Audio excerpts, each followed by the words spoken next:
Halo guys, bertemu lagi dengan saya Ignatius Bagus Asmarianto. Pada saat ini saya akan memberikan atau menampilkan sebuah video tentang gelombang longitudinal menggunakan spring atau pegas. Saat ini saya akan memperkenalkan satu simulasi yang paling tepat digunakan untuk mengukur panjang gelombang longitudinal.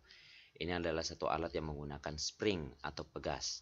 Ini bisa kita operasikan seperti ini. Ini bisa kita gunakan ini untuk mengatur frekuensinya, dan ini untuk mengatur amplitudonya. Sedangkan ini mistar, Anda bisa menggunakannya untuk mengukur panjang gelombangnya. Oleh karena itu kita bisa coba dengan cara seperti ini. Saya akan atur berapa besar amplitudo atau frekuensinya, saya bisa atur. Kemudian kita on. Nah, seperti ini.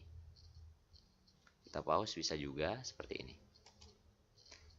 Sehingga pada saat itu kita bisa mengukur berapa panjang gelombangnya. Nah, contoh seperti ini panjang gelombangnya kita bisa lihat. Kita bisa play lagi seperti ini. Nah, maka kita bisa hitung misalnya untuk panjang rapatan kita lihat berapa.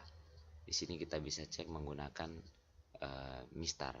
Di sini nilainya 10, berarti ada panjangnya sekitar 16 cm.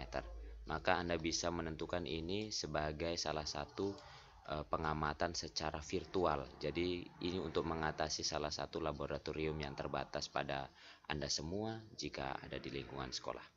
Sekian saja pengenalan simulasi yang digunakan untuk gelombang longitudinal. Jika Anda tertarik untuk menggunakan simulasi ini, Anda bisa kirim komentar Anda lewat channel saya ini, maka sertakan dengan email Anda, maka saya akan berusaha mengirimkan secepat mungkin simulasi ini dengan gratis. Tenang saja, dengan gratis. Jangan lupa komen, subscribe, serta share video saya ini. Bye-bye.